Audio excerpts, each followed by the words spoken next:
nous avons la foi, comme nous avons vu la semaine d'avant, on a la foi. Mais cette foi, elle s'exprime. Cette foi, elle agit. Donc non seulement qu'elle agit, elle s'exprime. Elle s'exprime par les mots. Les paroles que nous disons, c'est vraiment la confession de notre foi.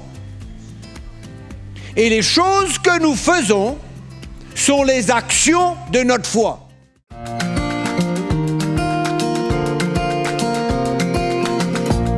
Le message du jour avec le pasteur Mickey Hardy. Ça va? Ah, c'est bien. C'est merveilleux. C'est bon de se rassembler, n'est-ce pas vrai? Hein? Ce sont des moments bénis. Le Seigneur nous parle, le Seigneur agit dans les cœurs, hein? Restaure les vies, nous encourage, nous relève. C'est merveilleux. C'est extraordinaire, le Seigneur. Oui. Ce matin, nous pouvons ouvrir notre Bible dans l'épître de Jacques.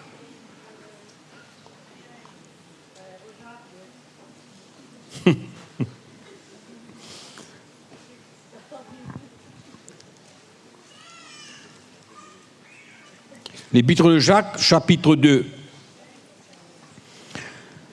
Ça fait quelques fois, quelques dimanches, que quand je viens dans les environs de Cuepipe, ici, on parle de la foi, n'est-ce pas?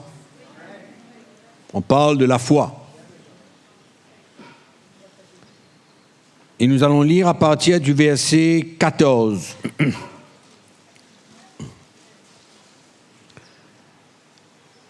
Nous sommes tous là? OK? Qui c'est qui dort? Personne? S'il y a quelqu'un qui dort, vous le réveillez. Mes frères, que sert-il à quelqu'un de dire qu'il a la foi s'il n'a pas les œuvres? Cette foi peut-elle le sauver? Belle question. Que sert-il à quelqu'un de dire qu'il a la foi s'il n'a pas les œuvres? Les œuvres, c'est quoi les œuvres? Les bonnes œuvres? Non. Non. Les œuvres, c'est les actions. Les actions qui démontrent que nous avons la foi. C'est pourquoi il dit que si nous n'avons pas la foi, nous n'avons pas les œuvres, pardon, les actions, moi je veux remplacer ce mot œuvre par action. Coupez. Coupez votre mot œuvre, mettez action. Les actions qui suivent la foi. Donc si on n'a pas les œuvres ou les actions, notre foi est morte. Que ça veut dire? Ça veut dire qu'elle ne produit rien. Et la question vient, est-ce que cette foi peut vraiment nous sauver? Le mot sauver veut dire quoi? Le salut?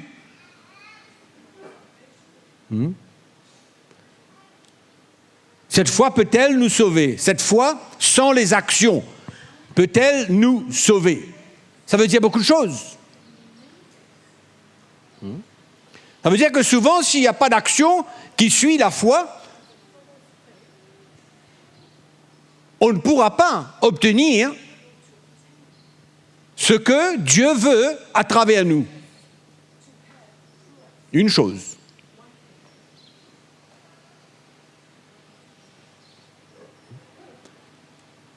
Souvent, si on ne fait pas suivre la foi par des actions,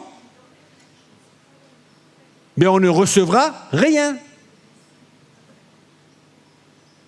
En d'autres mots, cette foi-là, est-ce qu'elle peut vraiment nous sauver? Il y a bien certaines choses que Abraham a fait pour qu'il soit justifié. Donc il ne faut pas simplement prendre le mot sauver comme le salut, mais pour toute autre chose que Dieu veut accomplir à travers nous. Et nous réalisons que souvent, s'il n'y a pas d'action qui suit notre foi, ben, il n'y a pas grand-chose qui se passe. Si un frère ou une sœur sont nus et manquent de la nourriture de chaque jour, et que l'un d'entre vous leur dise « Allez en paix, chauffez-vous et rassasiez-vous », et que vous ne leur donniez pas ce qui est nécessaire au corps, à quoi cela sert-il?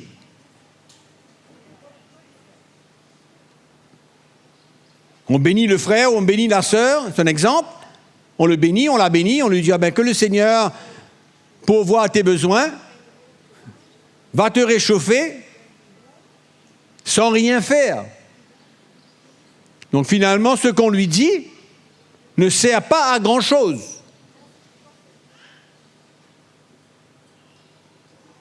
Il en est ainsi de la foi. Si elle n'a pas les œuvres ou les actions, elle est morte en elle-même. Pour que la foi porte des fruits, il faut des actions. Abraham n'aurait pas été justifié si après qu'il ait cru, il n'y a pas eu des actions pour montrer sa foi. C'est ça ce que ça veut dire. Finalement, la foi, elle devient morte. Elle est morte en elle-même. En elle-même, elle est morte. Parce qu'il n'y a pas d'action.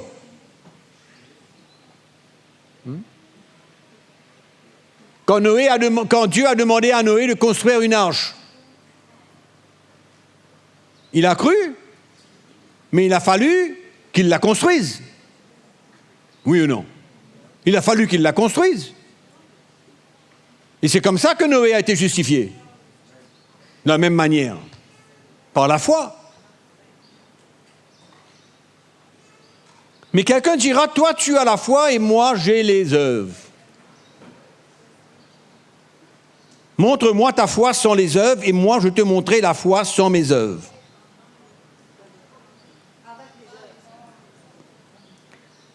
Toi, tu as la foi et moi, j'ai les œuvres. Montre-moi ta foi sans les œuvres et moi, je te montrerai la foi par mes œuvres. Par mes œuvres. Voilà la différence entre les deux. Tu dis que tu as la foi, mais finalement, il n'y a rien qui suit.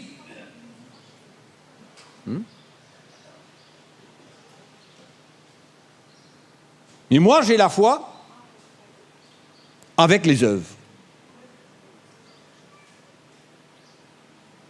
Et dans le premier chapitre, l'apôtre Jacques nous parle que notre foi est mise à l'épreuve. Non? Elle est mise à l'épreuve. Comment est-ce que notre foi est mise à l'épreuve? Par les choses que Dieu nous demande de faire. Et il teste notre cœur. Et il nous met à l'épreuve. Tu crois qu'il y a un seul Dieu, tu fais bien, les démons le croient aussi, et ils tremblent. Veux-tu savoir au verset 20, au homme 20, que la foi sans les œuvres est inutile? Inutile. La foi sans les actions, sans ce que ça nous demande, elle devient inutile. On peut croire, mais si elle n'est pas accompagnée par une action, elle est inutile. C'est ça que Jacques est en train de nous enseigner.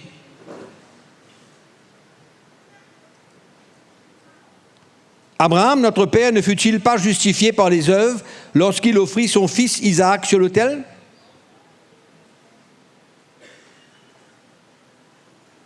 Tu vois que la foi agissait avec ses œuvres et que par les œuvres, la foi fut rendue parfaite. C'est ça la clé. Comment est-ce qu'Abraham a été reconnu juste? De quelle manière? Il a offert son fils Isaac, il a cru. Et Dieu lui a demandé d'offrir son fils. Donc il a cru et il a agi. Et son action a démontré une foi vivante. La foi qu'il avait quand Dieu lui a parlé n'était pas une foi inutile et vaine. C'était une foi vivante. Et quand Dieu lui a demandé d'aller offrir Isaac sur l'autel, il a agi. Donc c'est une foi avec les actions. C'est une foi avec une œuvre, comme il est écrit dans notre Bible. Et la Bible nous dit clairement ici que c'est comme ça qu'Abraham fut justifié. Abraham ne fut-il pas justifié par les œuvres lorsqu'il offrit son fils Isaac sur l'autel? C'était la démonstration de sa foi. On ne peut pas dire qu'on a la foi sans qu'on soit prêt à agir pour démontrer ce que nous croyons. Il nous faut démontrer ce que nous croyons. En d'autres mots, c'est la même chose quand nous confessons notre foi.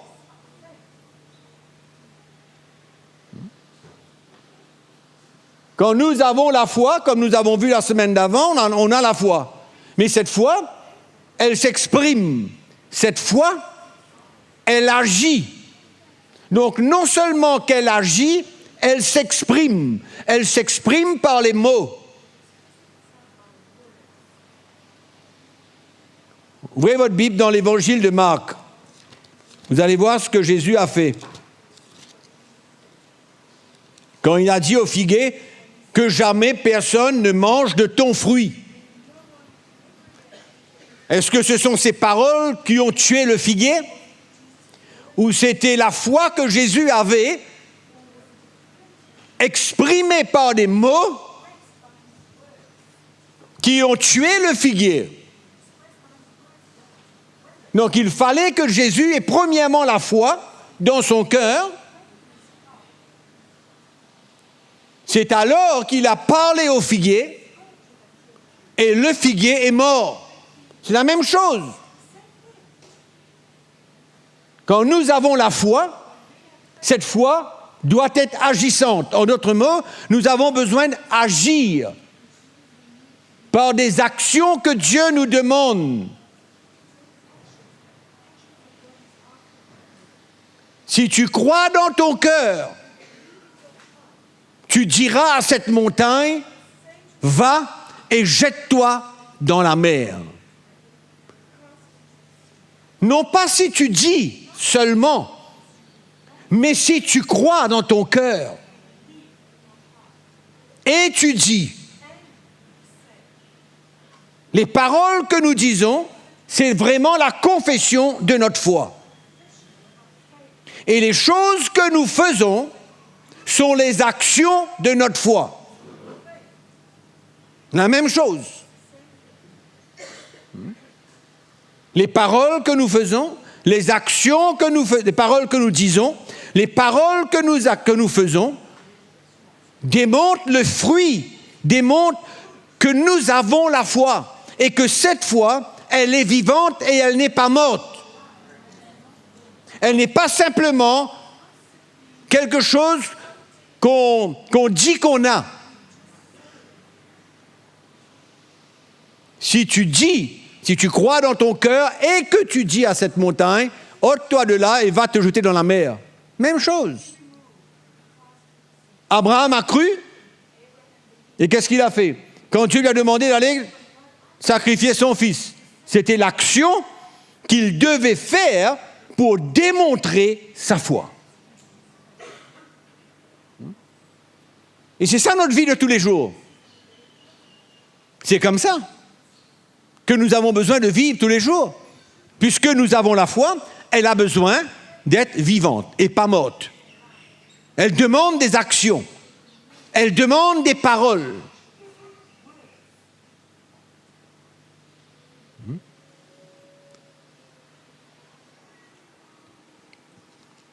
Dans Marc 11, verset 14, prenant alors la parole, il lui dit que jamais personne ne mange de ton fruit, et ses disciples l'entendirent. C'est ça que Jésus a dit. Que personne, jamais, ne mange de ton fruit. Donc finalement, il a maudit cet arbre. Plus jamais, cet arbre n'a produit de fruits. C'est la foi de Jésus qui a emmené cet arbre à ne jamais produire de fruits désormais. Jamais. Et cette foi a été simplement exprimée. Et quand Jésus a exprimé cela, c'était ce qu'il croyait qui allait arriver et ce qu'il voulait arriver. Il le voulait. Il voulait montrer à ses disciples un enseignement, si on veut dire, une leçon de foi. Une leçon de foi. C'est quoi la foi? Tu crois. Tu crois et puis tu parles. 2 Corinthiens chapitre 4 nous dit cela. J'ai cru, c'est pourquoi j'ai parlé. J'ai cru, c'est pourquoi j'ai parlé. J'avais de la foi, c'est pourquoi j'ai exprimé cela par des paroles. Et par des actions. Si quelqu'un a la foi et qu'il vient y compris pour lui, son dos fait mal. Il y a des gens qui viennent, il y a deux catégories de gens qui viennent. La première personne, elle vient, on prie pour elle, elle reste comme ça, elle n'essaye même pas de voir par une action quelconque si vraiment Dieu l'a touché. Mais il y a des gens qui viennent avec la foi, vous le savez. Vous priez pour cette personne, son dos fait mal, et vous avez fini de prier pour elle, la première chose qu'elle va faire, c'est ça. Elle va tester, oui ou non. C'est vrai ou pas? L'autre va dire, merci. Il va repartir.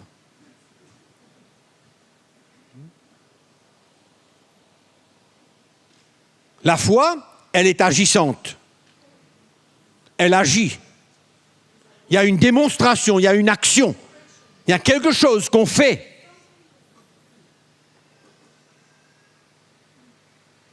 La foi, elle parle en même temps.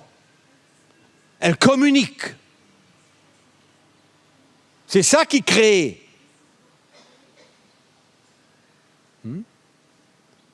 Et c'est comme ça qu'Abraham a été justifié. Quand Dieu lui a dit, écoute, Abraham, va sacrifier ton fils, il a fait tout.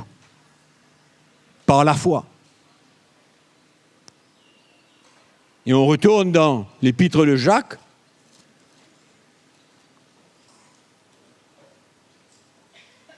Tu vois que la foi, verset 22, tu vois que la foi agissait avec ses œuvres ou ses actions, et que par les œuvres, la foi fut rendue parfaite.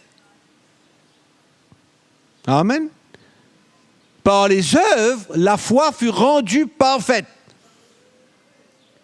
Il y a une démonstration d'une action suite à ce qu'il a cru. Et même dans l'Épître aux Hébreux, au chapitre 11, nous lisons ce texte dans le verset 17, il dit, c'est par la foi qu'Abraham offrit Isaac lorsqu'il fut mis à l'épreuve. Et qu'il offrit son fils unique. Lui qui avait reçu les promesses et à qui il avait été dit, en Isaac, tu auras une postérité appelée de ton nom. Il pensait que Dieu est puissant, même pour ressusciter les morts, aussi il retrouva son fils, ce qui est une préfiguration. En d'autres mots, Abraham croyait. Il a cru dans la promesse. Il a cru dans la promesse. Isaac, c'était le fils de la promesse. Dieu lui demande d'aller offrir le fils de la promesse. Il croit toujours. Et il fallait qu'il aille exprimer cette foi-là. C'est pourquoi il s'est dit dans son cœur, même si Dieu reprend mon fils, Dieu le ressuscitera. Mais la foi qu'il avait dans son cœur était une foi agissante. Il n'a pas hésité de prendre son fils et d'emmener sur la montagne. Donc sa foi, Abraham, était une foi vivante. Ce n'était pas une foi inutile, mais vivante.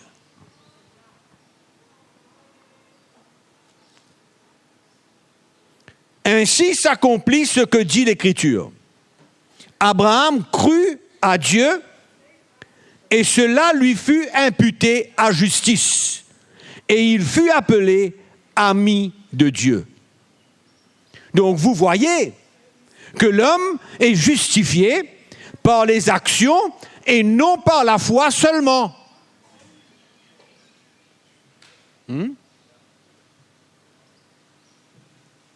Donc nous avons la foi dans notre cœur. Nous sommes des hommes et des femmes de foi. Nous croyons en Jésus. Il y a un élément de foi dans notre cœur. Et quand Dieu a déposé cette foi dans notre cœur, un des moyens pour nous de tester cette foi, de voir que vraiment nous avons la foi, c'est quand nous parlons et que nous agissons.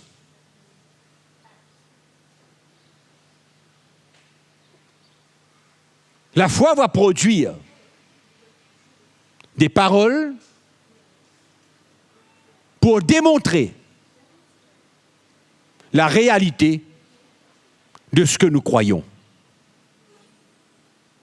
Ça va démontrer exactement ce que nous croyons. Jésus vient devant ce figuier, il dit plus jamais tu produiras des fruits. Jésus était plein de foi et il a parlé. Et nous voyons qu'Abraham, dans son cœur, c'était clair pour lui que quelque chose avait besoin de se passer. Quand Dieu lui demanda d'aller offrir Isaac, c'était clair pour lui. Et c'est comme ça qu'il a été justifié. Parce que l'homme est justifié par les œuvres et non par la foi seulement. Elle est justifiée par les actions et non par la foi seulement. Donc, on peut conclure que la foi et les actions agissent ensemble. On est d'accord? Les foi et les actions agissent ensemble. La foi et les paroles agissent ensemble.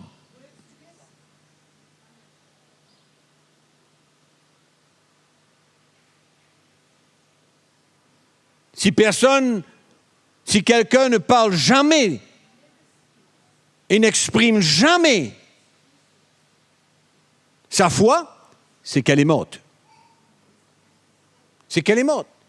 Et je suis sûr que Dieu nous donne des occasions pour exprimer notre foi. Devant les circonstances, devant les situations de la vie, devant tout ce que nous pouvons expérimenter, Dieu nous donne des occasions pour exprimer notre foi et pour agir. Et ne pas rester inerte, muet, mais agir, action. Parole, action. La même chose que nous pouvons vraiment déterminer si quelqu'un a la foi quand nous sommes un petit peu dans son entourage et qu'on écoute ce qu'il exprime, de la même manière, on peut savoir si quelqu'un a une foi vivante par les actions qu'il fait.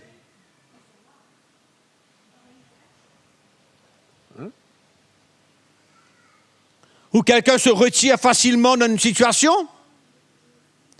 Il y a un moment difficile, il y a une situation qui se trouve devant nous, on peut facilement se retirer et ne pas agir par la foi et ne pas communiquer notre foi. C'est très facile de pouvoir déterminer si quelqu'un a vraiment une foi vivante. C'était une foi vivante que Jésus a exprimée quand il a enseigné ses disciples au sujet de la foi.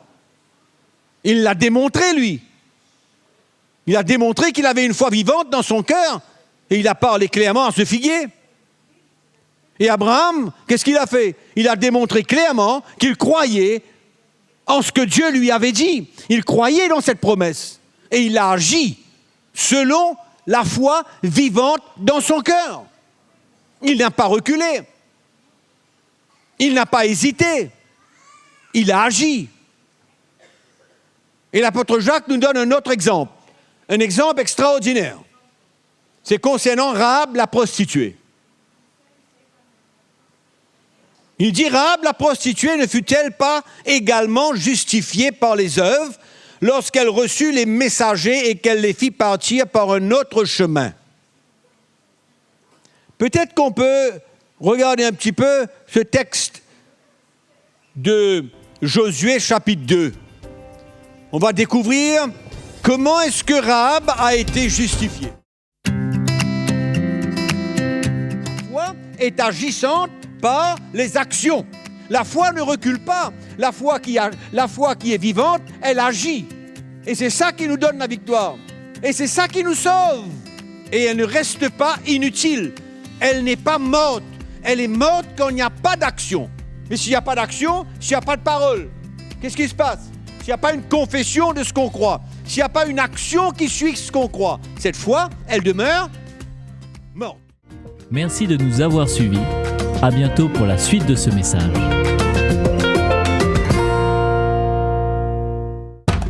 Contactez CityMI au +33 6 28 05 67 89 ou visitez www.citymi.org.